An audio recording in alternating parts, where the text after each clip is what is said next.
जितनी जरूरत हो उतने ही पैर फैलाने होते हैं गृहस्थी में। मगर कुछ लोगों के लिए खुशियाँ ज्यादा जरूरी होती है और उन्हीं खुशियों को पाने के लिए गृहस्थी के नियमों को नजरअंदाज किया जाता है।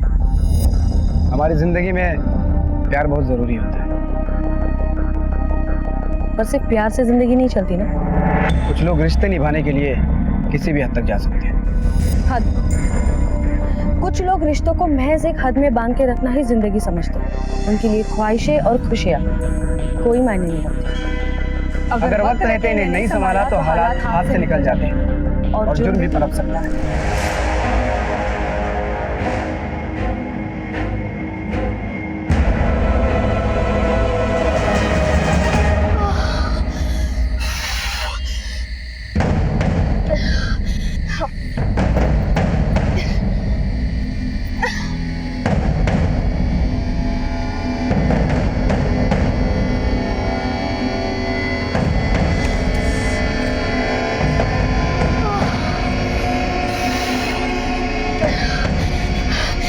जल्दी चलिए।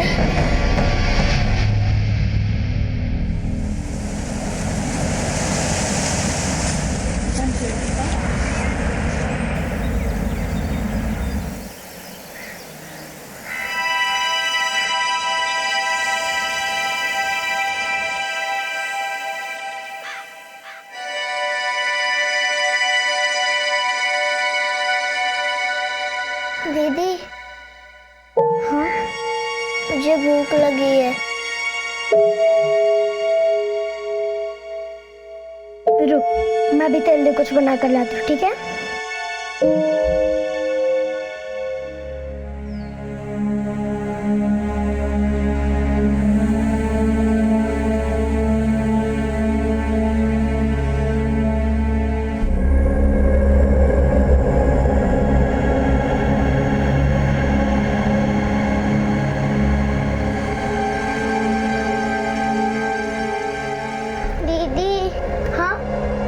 मम्मी के पास जाना है। चुप कर, जब देखो तब एक ही रट लगा कर रहती है तू। अब क्यों रो रही है? मैं ला रही हूँ ना खाना बनाकर। भानु, क्या हुआ बेटा? तुम रोता काहे को है? तुम्हें इसकी परवाह करने की कोई जरूरत नहीं है। मैं हूँ इसका ख्याल रखने के लिए, और तुम अपने काम से काम रखो, समझी? और तुम जाओ अपने कमरे में, मैं ला रही हूँ खाना बनाकर। तुम भी जाओ, जाओ।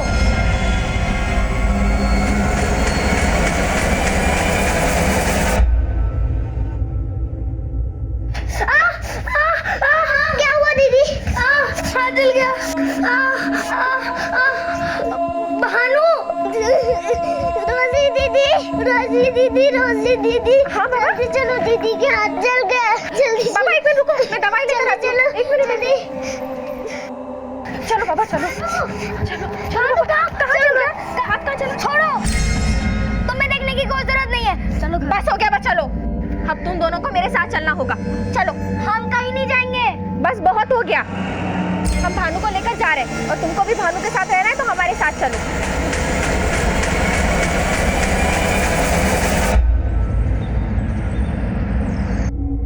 सर, इनकी कुछ कंप्लेन है। बोलिए। सर, इन लोगों का मम्मी डैडी 4 दिन से घर नहीं आए। गए कहाँ? कुछ पता है आपके पास? जब हम सो रहे थे तो पता नहीं इन लोग गद्दा लेकर कहाँ चले गए। गद्दा? सर, वो मैट्रेस होता है ना, बेड पर लगाने वाला, वही। सिर्फ एक मैट्रेस लेके चले गए? हाँ सर, घर में वो मैट्रेस भी नहीं है और वो दोनों भी नहीं है। मीना, इन्हें सर के कैबिन में बिठा। चलो चलो बच्चों, चल बैठ जा। सर, एक औरत 2 बच्चियों को लेके आई है। दोनों बच्चियों के माँ बाप गायब। इसके अलावा उनके घर से एक मैट्रेस गायब। मैट्रेस गायब? जी सर। जी कहिए। सर, इन दोनों के माँ बाप पिछले 4 दिनों से गायब है। आप कौन है? सर, हम इन लोगों का नेबर है, रोजी। 4 दिनों से इनके मम्मी डैडी को नहीं देखा तो हमें कुछ गड़बड़ लगा सर। उनके फोटोग्राफ्स है आपके पास? जी सर। सर, ये नागेश इंगोले और ये उनकी वाइफ रूपा इंगोले। मुझे मम्मी के पास जाना है। सर नहीं बेटा, हम जल्दी आपके मम्मी पापा को ढूंढ निकालें। हाँ, कहाँ रहते ये लोग?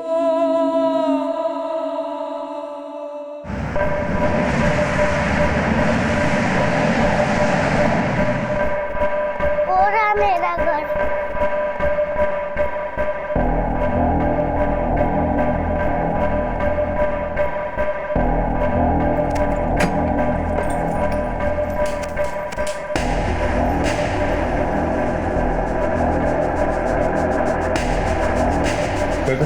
चेक करोगे सर चेक करो सर। बेटा आखिरी बार मम्मी पापा को कब देखा था? जब हम रात में सो रहे थे तो दोनों थे, पर सुबह उठकर देखे तो कोई नहीं थे। तो ये कब की बात है? वेडनेसडे। पक्का वेडनेसडे? हाँ, क्योंकि उस दिन मम्मी का बर्थडे था।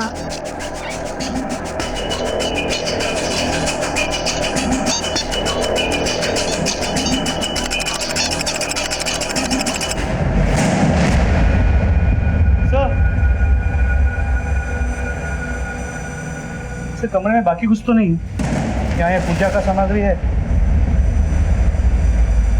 अंदर कुछ दवाइयाँ हैं और डॉक्टर अशोक की प्रेस्क्रिप्शन। चेक करो ब्लैक मैजिक का सामान है क्या? सर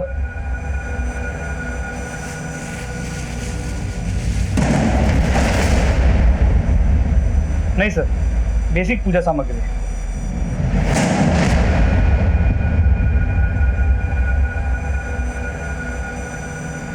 ये सारी दवाइयाँ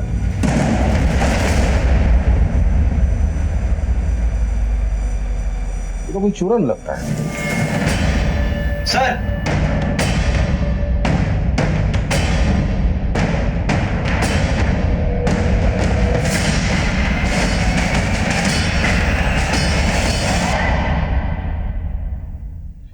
हरोजी बच्चों को लेकर बाहर जाओ।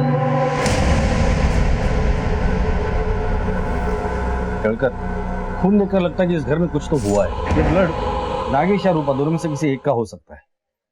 बच्चों का ब्लड सैंपल ले लो और इस खून का डीएनए उससे मैच करवाओ। बेटा वेडनेसडे को जब मम्मी का बर्थडे था उस रात मम्मी पापा के बीच लड़ाई झगड़ा हुआ था, कुछ सुना था आप लोगों ने? नहीं, मम्मी पापा का मोबाइल नंबर याद है? मम्मी के पास फोन नहीं है, पर मुझे पापा का फोन नंबर पता है। अंकल को नंबर दे देना। चलकर आस पड़ोस में पूछताछ करो और इन दोनों के फोटोग्राफ हर पुलिस स्टेशन में सर्कुलेट करो। सर बेटा पापा का नंबर बताओ।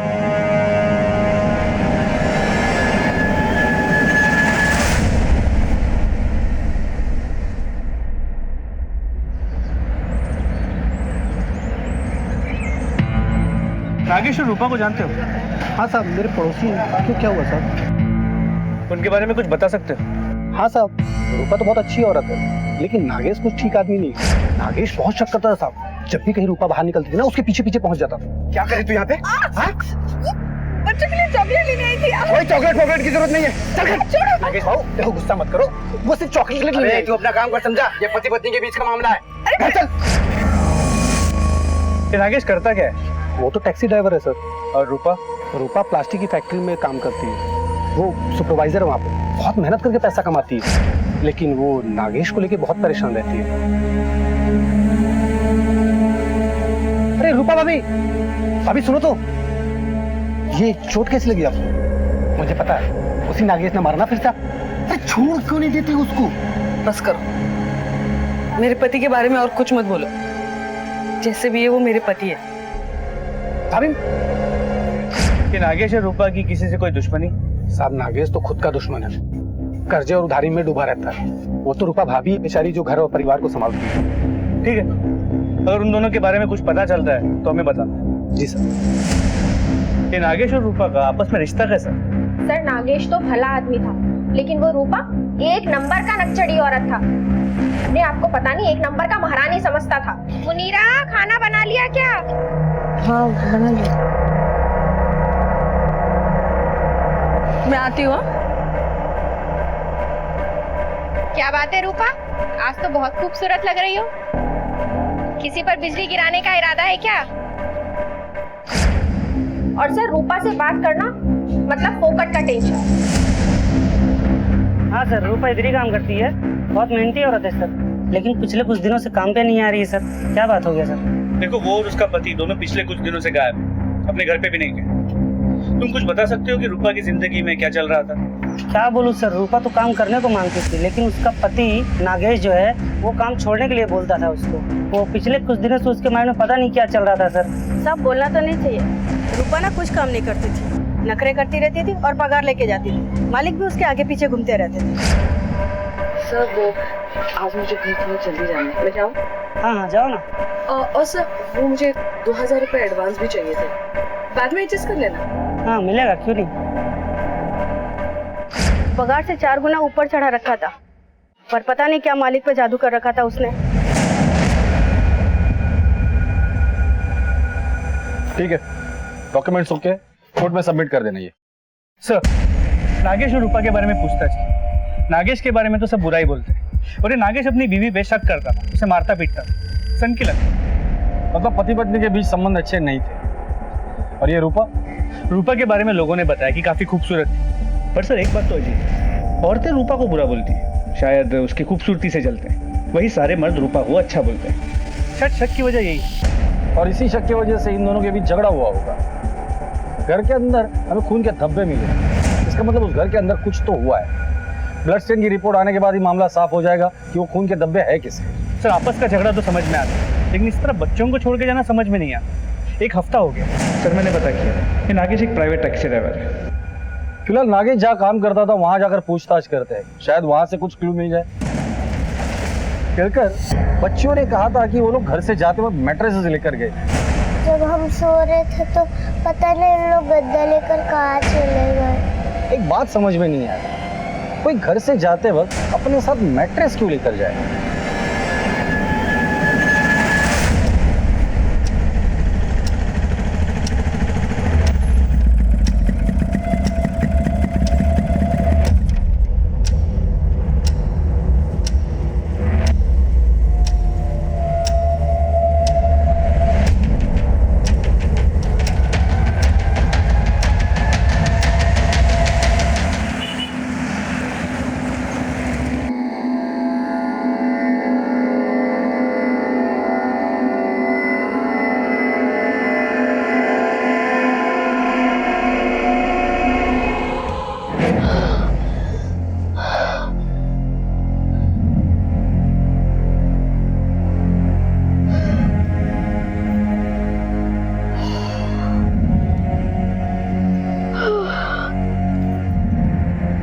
क्या हुआ? किस बात का डर तुम्हें बार बार सता रहा है? कुछ नहीं।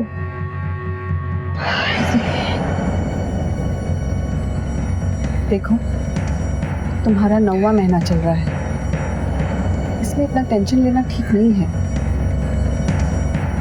तुम कुछ बता भी नहीं रही हो, क्या टेंशन है तुम्हारी लाइफ में?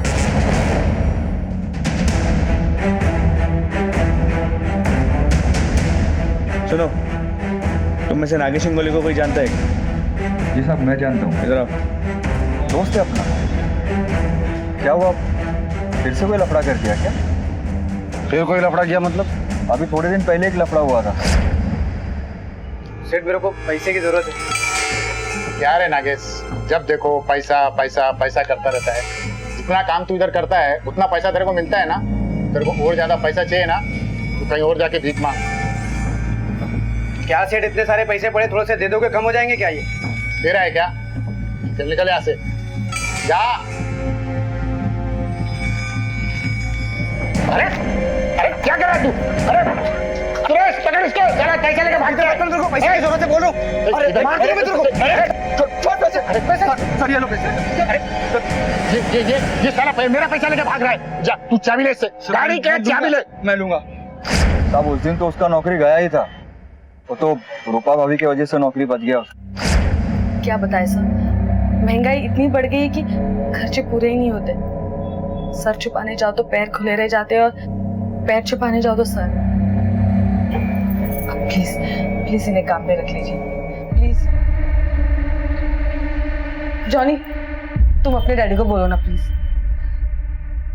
डैडी प्लीज देख लीजिए ना, अगर कुछ हो सकता है प्लीज सर। नौकरी तो उसका बच गया साहब, लेकिन वो खुद किधर गुल हो गया मालूम नहीं। दिमाग एक जगह पे रहता नहीं था उसका, कभी इधर कभी उधर। काम पे तो काम पे, घर पे भी ऐसा ही करता था साहब। इसलिए भाभी ने एक दिन मेरे को बोला कि तुम नागेश का ध्यान रखना, वो घर में कम और तुम लोगों के साथ ज्यादा रहता है। आजकल बहुत ही खोया खोया रहता है वो, किसी से बात ही नहीं करता, एकदम चुप। तुम उसके दोस्त हो, तुम उससे बात करके देखो ना, शायद तुम्हारे साथ खुल के बात कर ले वो। साहब, नागेश ने अपना जिंदगी खुद ही बर्बाद कर दिया। सबसे पैसा मांगता था साहब, शायद उसको कोई बड़ा बीमारी था साहब। कैसी बीमारी? वो तो कुछ आइडिया नहीं है। ऑफिस क्या है तुम्हारा? साहब एक पास वाली गली में। एड्रेस लिख लो इससे।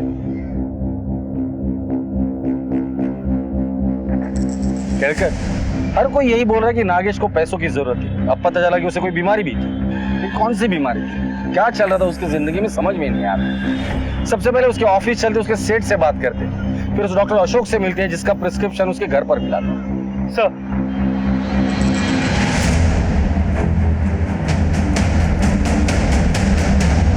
हाँ साहब, वो अपुन का ही गाड़ी चलाता था, लेकिन एक नंबर का चोर था साहब। उसने अपने को बहुत परेशान किया और बिजनेस भी चौपट कर डाला। जो मार्केट में अपना गुडविल था वो खराब कर दिया, और उसकी वजह से तो एक बार यहाँ पर अरे 22-33 नंबर के टैक्सी का ड्राइवर किधर है? एक नागेश, मगर वो अभी यहाँ पर नहीं है। मेरे को उसका एड्रेस चाहिए। एड्रेस चाहिए? क्यों चाहिए एड्रेस? अरे मेरे अब्बू अम्मी को लेके गया था अपने टैक्सी में, साले का क्या दिमाग फिर गया क्या मालूम, बीच में छोड़ दिया उनको। वो ऐसा आदमी नहीं है, जरूर कुछ ना कुछ हुआ होगा। मैं मिलवाता हूँ उससे। अरे सर, ये आ गया। अरे साहब, क्या उसने तुमसे उधार भी लिया? यस सर, लेकिन उसने 1 लाख रुपए देकर मेरा आधा पैसा लौटा दिया था।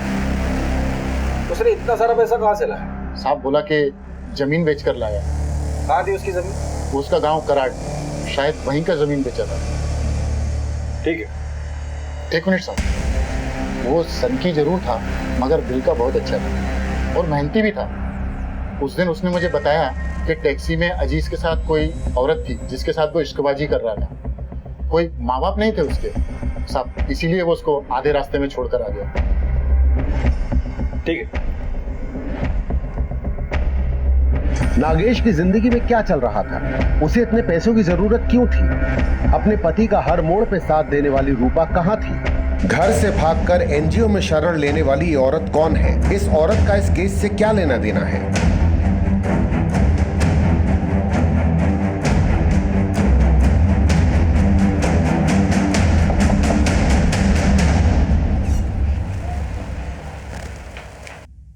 नागेश इंगोड़े आपका पेशेंट था।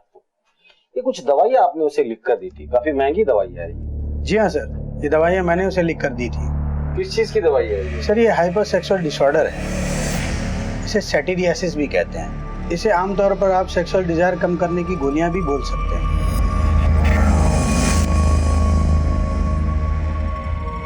नागेश ये खुद के लिए लेता था? उसने ये गोलियां तो अपने दोस्त के नाम पर मुझसे ली थी, क्योंकि ऐसे मामले में लोग अक्सर ही शर्माते हैं। नागेश को लड़कीबाजी का शौक होगा, जिसके लिए वो लोगों से पैसे लेता होगा, और ये बात रूपा को पता चल गई होगी, इसलिए नागेश ने रूपा को कुछ कर दिया होगा। सर, हेलो, दोनों मैच करते हैं। ठीक है सर, लैब से कॉल पता चला कि घर में जो खून मिला था उसमें एक्चुअली 2 लोगों का खून, एक मेल और एक फीमेल, और ये दोनों खून के डीएनए दोनों बच्चों के डीएनए के साथ मैच भी करते हैं। मतलब उसमें रूपा और नागेश दोनों का खून। जरूर इन दोनों के बीच बहुत बड़ा कुछ तो हुआ है, शायद मारपीट या फिर हत्या।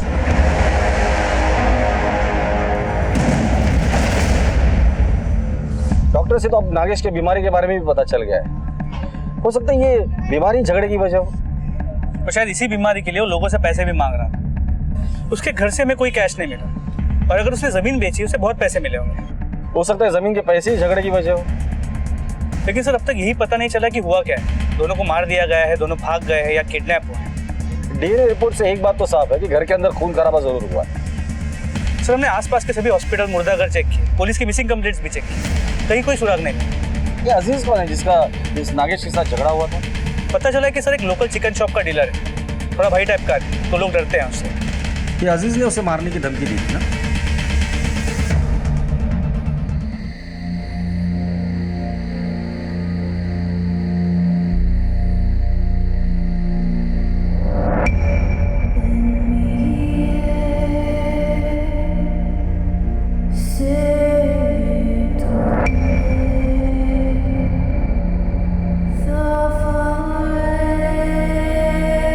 भानु सो जाओ। दीदी चलो ना मम्मी पापा को ढूंढते हैं। जो खो जाता है उसे ढूंढते हैं भानु, और जो खुद ही चला जाए उसे कौन ढूंढता है। तू सो जा।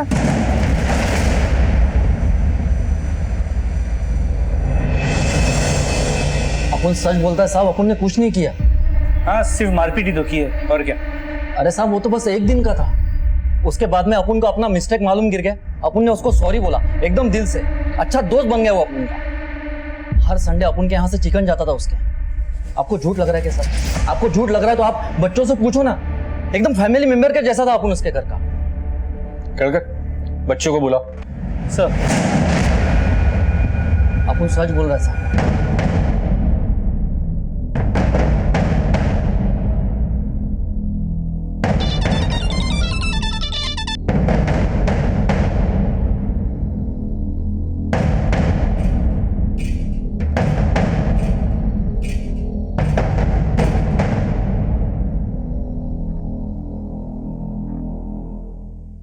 अजीज अंकल मुझे मम्मी के पास लेकर चलो। देखा साहब, बच्ची भी पहचानती है, अच्छे पारिवारिक संबंध थे हमारे उनके साथ। रोते नहीं बेटा, चलो चलते हैं। साहब इनको लेके जाओ क्या साथ में देख रेख करने के लिए? कोई जरूरत नहीं, तू निकल ले। नहीं, मुझे मम्मी के पास लेकर चलो। बेटा, चलो अरे चलो बेटा, चलो चलो। बेटा रोते नहीं, हाँ? हम लोग है ना, हम लोग तुम्हारे मम्मी पापा को ढूंढ निकालेंगे। हाँ बट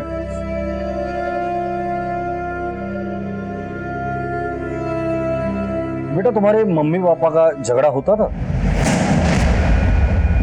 देखो हम लोग बार बार इसलिए पूछ रहे, अगर तुम कुछ बताओगे हमें तो हमें सबूत मिल सकता है, ताकि हम तुम्हारे मम्मी पापा को ढूंढ सकते हैं। झगड़ा हो गया था। इतने पैसों में घर का खर्चा कैसे चलेगा? रखो अपने पैसे अपने पास। क्यों? चिंता बदल दी क्या? हाँ बदल दी। देख तेरे खर्चे बढ़ते जा रहे हैं, कंट्रोल कर तू। ये अजीज अंकल भी आपके घर पर आते जाते थे? पर पापा को उनका आना अच्छा नहीं लगता था। ठीक है मीना, लेकर जाओ इन्हें।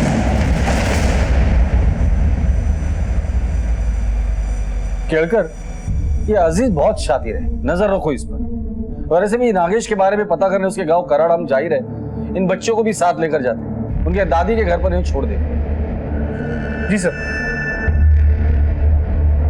हाँ सुन, मुझे किसी भी कीमत पर वो चाहिए, चाहे कहीं भी हो, उसे ढूंढ के निकाल, वरना तुम लोगों की खैर नहीं, समझा ना? हमें कहीं नहीं जाना, मैं बानू की देखरेख कर लूंगी। अगर पापा घर पे आए और वो हमें नहीं देखे तो फिर वो परेशान होंगे। मुझे मम्मी के पास जाना है। देखो बेटा, जब तक तुम्हारे मम्मी पापा नहीं आते तुम लोग दादी के पास ही रहो, जैसे ही वो लोग घर पर आ जाएंगे तुम्हें अपने घर लेकर जाएंगे, ठीक है?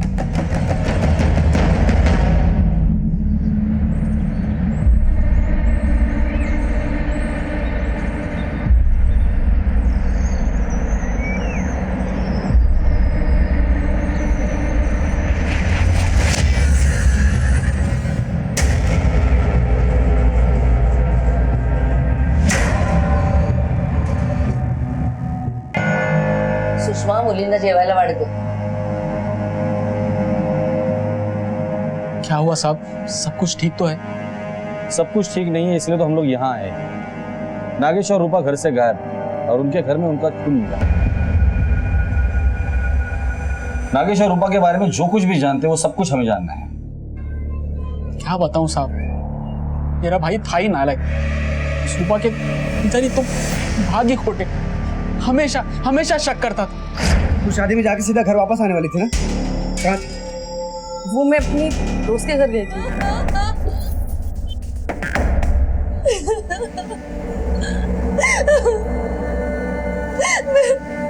मैं आपकी दासी बनकर रह लूंगी, लेकिन मैं इसे साथ नहीं रहूंगी। चिंता मत करो, सब ठीक हो जाएगा।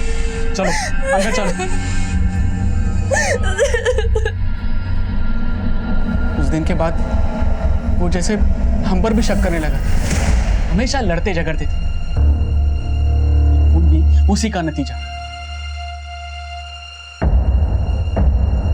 डायन थी वो रूपा, मेरे बेटों को बर्बाद कर दिया उसने, घर को बर्बाद कर दिया उस चुड़ैल ने। ठीक ही तो कह रही हूँ। और तू अपने भाई के बजाय उस नालायक लड़की की साइड ले रहा है। हाँ, क्या कह रहे तुम? तू अपने भाई के बारे में गलत कैसे बात कर सकता है? एक मिनट, आप अंदर जाइए, हमें इनसे बात करनी है, प्लीज। देखिए, नागेश और रूपा के बारे में आप जो कुछ भी जानती है प्लीज बताइए। माझा नागेश खूप चांगला मुलगा आहे साहेब, ये लड़की बड़ी कमीनी है, बहुत प्यार करता है वो उससे। शादी के बाद तो और भी लट्टू हो गया, इतना कि उस लड़की के लिए अपने बापदादा की जमीन तक बेचने को मांग रहा था। मैंने मना किया साहब। हाँ, मेरी मदद कर, मुझे पैसों की बहुत बहुत जरूरत है। छोड़ क्यों नहीं देता तू उस औरत को? अरे यही मैं कैसे छोड़ दूं उसको? वो मेरी बच्चियों की माँ है, मैं उससे इतना प्यार करता हूँ, इसलिए दिन रात मेहनत करके मैं उसके लिए पैसे कमाता हूँ। उसको पैसे पूरे नहीं पड़ते यही, उसको और पैसों की जरूरत है, देना मुझे पैसे।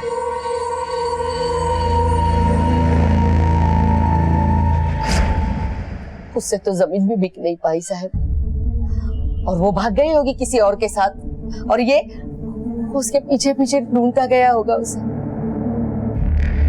अपना साहब उसको पकड़ के जेल में डाल दो, फांसी लगवा दो उस कमीनी को। देखिए, आप शांत हो जाइए, देखिए हम तहकीकात कर रहे हैं। यहाँ से निकलने के बाद नागेश और रूपा कहाँ रहते थे? लक्ष्मी चौक बेड़गांव। तो रूपा खूबसूरत थी तो नागेश शकी था, पर अब इस रूपा के भी नए नए रूप सामने आने लगे। लेकिन रूपा अगर बदचलन होती तो नागेश उसके साथ इतने साल क्यों रहता था? बेलगांव चल देखते हैं, शायद कुछ हाथ लग जाए।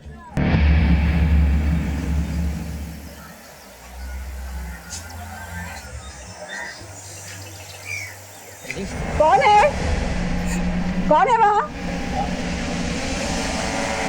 अरे मैडम, मैडम मेरे को समझ में नहीं आ रहा है कि आपका एहसान मैं कैसे चुकाऊंगा। अच्छा मैडम, वो मैं ये पूछ रहा था कि उसको लेके जा सकते हो क्या? नहीं, अभी नहीं, अभी उसे देखभाल की काफी जरूरत है। मैं तुम्हें बाद में फोन करके बताऊंगी। ओके मैडम, चलता हूँ, खुदा हाफिज़।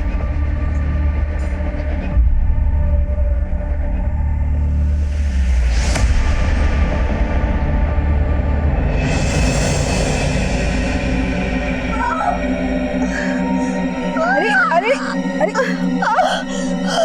चलो ताजी से आया को बुलाओ, इसकी डिलीवरी यहीं करनी होगी।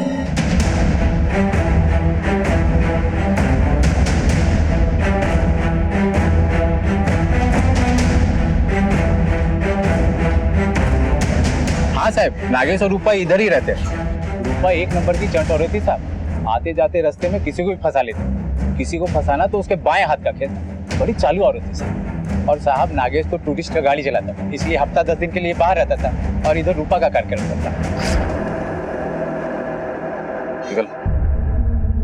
सर, अब तो मामला साफ नजर आ रहा है कि नागेश ने रूपा से तंग आकर उसे मार दिया, या फिर रूपा ने नागेश को मारा होगा, या रूपा के किसी आशिक ने इन दोनों को मारा होगा। यहाँ के लोकल पुलिस स्टेशन से इनके बारे में डिटेल इंक्वायरी करो। कहकर इस केस की शुरुआत हमने जहाँ से की थी अब भी वहीं पर है, कोई भी ब्रेक थ्रू नहीं मिला।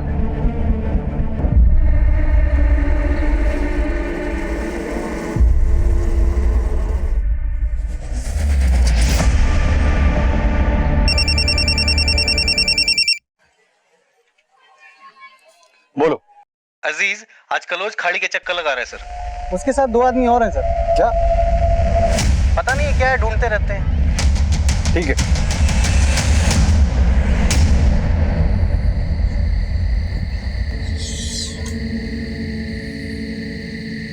दीदी हम लोग कहाँ जा रहे हैं?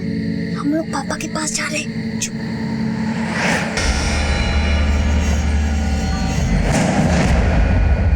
कहाँ जा रहे हो? हम तो पापा के पास। क्या है तेरा बाप? अब पड़े रहो जिंदगी भर यहाँ। चलो चलो अंदर चल।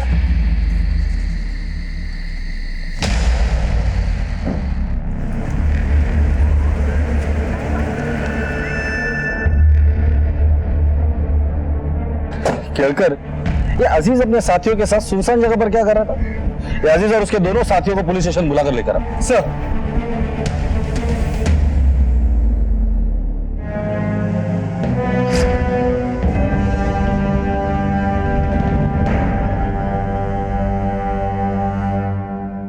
खाड़ी के पास जो डंपिंग ग्राउंड है वहां तुम लोग बार बार क्यों जाते हो?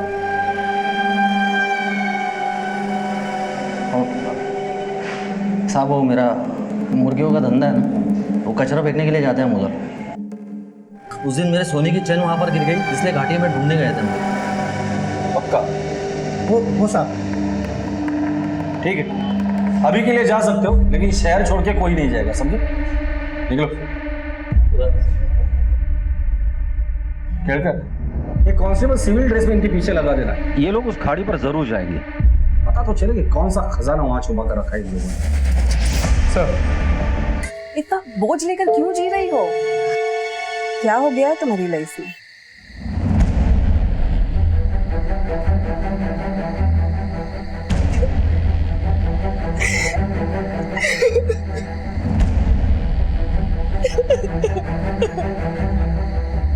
बताओ तो क्या हुआ है?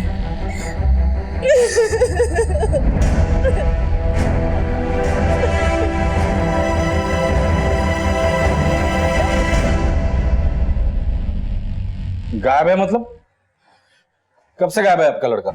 आप वेडनेसडे 1 जून को सुबह सुबह घर पे बोला था कि अपने दोस्तों के साथ ट्रैकिंग पर जा रहा है और अभी तक नहीं लौटा है। मैं उसके फ्रेंड्स को पूछा तो पता चला कि वो तो ट्रैकिंग पर गया ही नहीं। साहब घर से 1 लाख रुपए भी गायब है। किसी के साथ दुश्मनी थी उसकी? सर मेरा ही नागेश के साथ लफड़ा हुआ था। और मेरा बेटा जॉनी उसके मोहल्ले में आता जाता था। ये फोटो है साहब उसका। Sir I tried his number so many times, लेकिन वो फोन उठाता ही नहीं है। ठीक है, कंप्लेंट लिखवा दीजिए आप। Thank you sir. Sir Wednesday मतलब उसी दिन जिस दिन नागेश और रूपा गायब, कहीं इस नागेश ने इस मोंटेरो से अपना बदला उसके बेटे से तो नहीं लिया? ऐसा भी हो सकता है कि दोनों पति पत्नी ने मिलकर इस जॉनी को गायब किया हो, क्योंकि जॉनी के पास पैसा भी था। एक काम करो, इस मोंटेरो से जॉनी का नंबर ले लो, उसके कॉल रिकॉर्ड निकालो अर्जेंट बेसिस। सर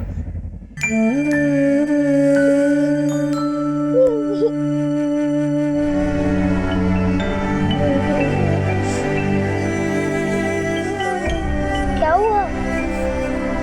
मम्मी की याद आ रही है। मत रो। तुम्हें याद है ना कि पापा ने क्या कहा था? बेटा बहादुर बन, कमजोर बनेगी तो जी नहीं पाएगी। और वैसे भी तुम दोनों तो सहारा हो अपने पापा का, है ना? है ना? हाँ? और मेरे मम्मी का क्या है, हमारा झगड़ा तो चलता ही रहेगा। भानु भी छोटी है, अपनी मम्मी के बिना नहीं रह पाती साल। उसका ख्याल रखना, उसका ध्यान रखना।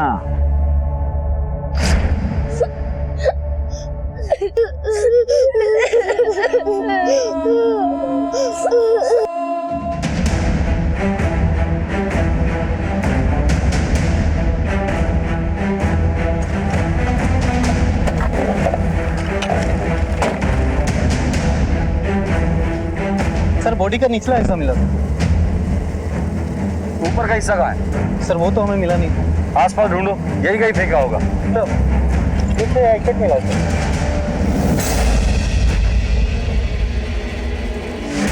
लड़की बड़ी कमी है। मेरा भाई था ही नालायक। 1 नंबर का चोर था साहब।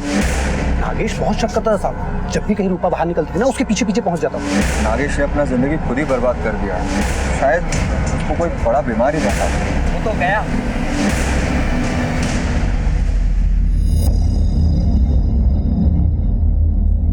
सर जॉनी थॉमस के पास 2 नंबर्स थे। उनमें से इस नंबर की मोबाइल की लोकेशन हमेशा उस बस्ती की रही जहाँ पे नागेश और रूपा रहते हैं, जबकि जनरली किसी के मोबाइल की लोकेशन अपने घर की होती। और इस नंबर से 4 नंबर्स पे लगातार बात होती है। ये नंबर सुरेश, प्रकाश, अजीज और जॉनी का ही पहला नंबर। जॉनी का नंबर? तुम्हारा कहना है कि जॉनी अपने ही नंबर से अपने दूसरे नंबर पर कॉल करता था? और ये सुरेश, प्रकाश और अजीज, इनका और जॉनी का क्या कनेक्शन? तो जॉनी का दूसरा नंबर कौन इस्तेमाल कर रहा है, नागेश या रूपा? सर इस दूसरे नंबर से बाकी चारों नंबर पर सिर्फ कॉल्स नहीं, रोमांटिक मैसेजेस भी भेजे जाते हैं। डिटेल्स पीछे उठाकर लेकर आओ तीनों को, और जॉनी के दोनों नंबर सर्वेलेंस पे डाल दो। सर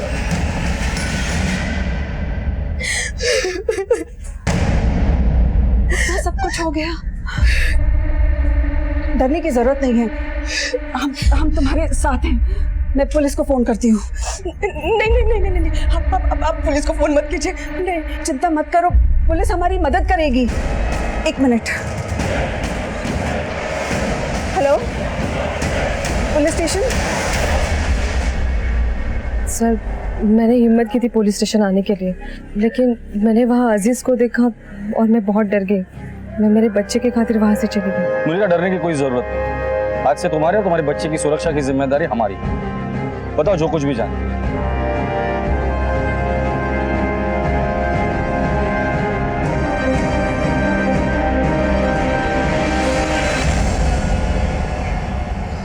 कहकर मुर्गियों को पिंजरे में बंद करने का टाइम आ गया है। Thank you.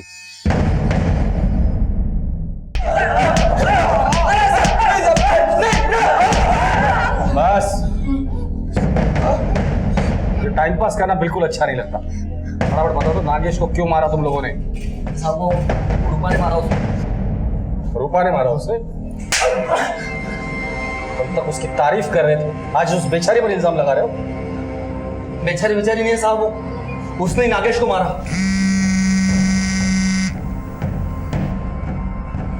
साहब आप उसकी बातों में बता रहे, कब किसको अपने घेरे में ले लेगी पता ही नहीं चलेगा। 1 नंबर की खिलाड़ी औरत है वो। खिलाड़ी तो तुम लोग भी बहुत बड़े हो, याद है ना? मुझे पता चलता है।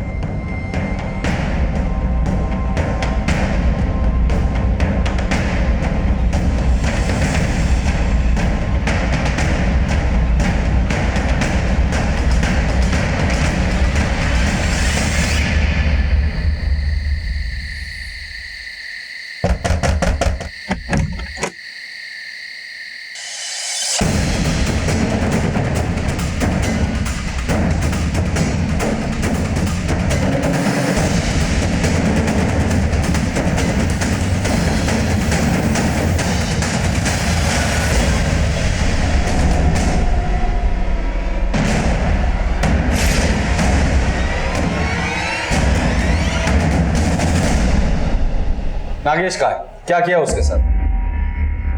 मुझे नहीं पता नागेश का। मैं खुद तंग आकर उसकी जिंदगी से निकल गई। अच्छा रूपा, शादी के बाद तुम लोग कराड़ रहते थे, फिर बेलगांव चले गए, अब गोवा आ गए। ये बार बार घर क्यों बदलते थे तुम लोग? नागेश ने बोला। झूठ, मैं बताता हूँ। कराड़ में नागेश के भाई के साथ तुम्हारा अफेयर था, जो उसकी बीवी और माँ को पता चल गया था, इसलिए नागेश तुम्हें वहां से लेकर बेलगांव चला गया। बेलगांव में तुम्हारे काफी लोगों के साथ अफेयर, इसलिए नागेश तुम्हें वहां से लेकर गोवा में आ गया। गोवा में भी तुम्हारे काफी मर्दों के साथ अफेयर रहे। तंग आकर तुम दोनों के बीच झगड़ा हो गया और गुस्से में आकर तुमने नागेश को मार डाला। मार डाला? सच सच बताओ, क्यों मारा नागेश को?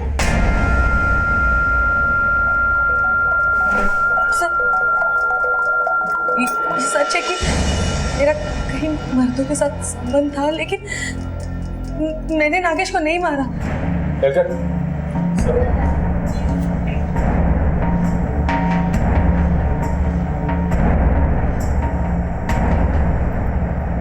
इसे जानती हो? नहीं? मुनीरा नाम है इसका। मुनीरा, जाओ। इसके पति के साथ तुम्हारे बहुत अच्छे संबंध हैं। अजीज, सुरेश, प्रकाश, तीनों मेरे कस्टडी में हैं और तीनों ने अपना मुंह खोल दिया है। बेहतर यही होगा कि तुम भी अपना मुंह खोल दो। नागेश के साथ मेरी शादी एक गलती थी। वो मेहनती था लेकिन 2 वक्त की रोटी के सिवा और कुछ नहीं दे सकता था और मुझे पैसा चाहिए था। पैसा कमाने के लिए मेरे पास मेरा जिस्म था जो मैंने इस्तेमाल किया। कई सालों तक तो नागेश को इस बात का पता भी नहीं चला, लेकिन जब पता चला भी। क्या कर रही तू? हाँ, पहले बेलगाम में, फिर कराड़ में, फिर तूने मेरे अपने भाई को प्रेम जाल में फंसाया। मैं तुझे अपनों से दूर यहाँ लेके आया और तू देख, सुधर जा वरना ठीक नहीं होगा। ठीक नहीं होगा? क्या ठीक नहीं होगा?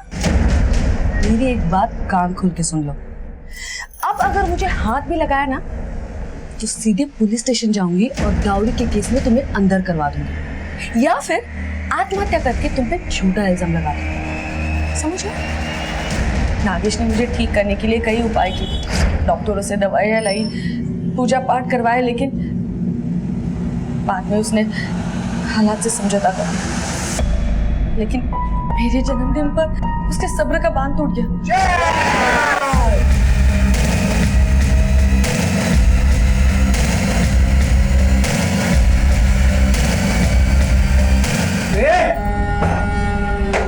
क्या हो रहा है ये सब? रुक! मेरा घर, मेरी पार्टी, तुझे क्या? पराये मर्दों का घर में बुला के अय्याशी कर रही है, बोल रही मुझे क्या? मेरे दोस्त है। इसका क्या करेंगे?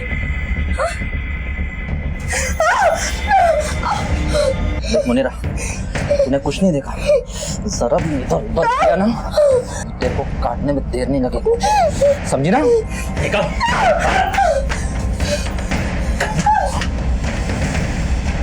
मौका पाकर मुनीरा वहां से भाग निकली, लेकिन मुझे पूरा यकीन था साहब कि वो मुझे धोखा नहीं देगी।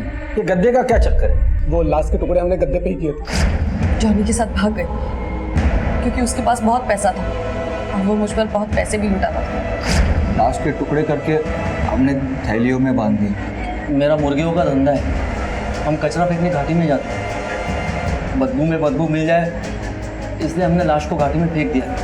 पुलिस लाश तक पहुंची कि नहीं पहुंची ये देखने के लिए हम अक्सर वहाँ पे चक्कर लगाया करते थे। और रूपा से दोस्ती होने के बाद मैंने अपनी बीवी मुनीरा को रूपा के घर में कामकाज के लिए रख दिया था। रूपा, तुमने सिर्फ नागेश को ही नहीं मारा बल्कि उसके प्यार, भरोसा और विश्वास का भी कत्ल किया। अजीज, प्रकाश, सुरेश, जॉनी और रूपा को न्यायिक हिरासत में भेज दिया गया है। इस घटना में सबसे ज्यादा नुकसान मासूम शालू और भानु का हुआ, जो अब सारी जिंदगी माँ बाप के प्यार और संरक्षण से वंचित रहेंगे। अपने रिश्तों को संभाल के रखें, क्योंकि रिश्ते ही असली पूंजी है।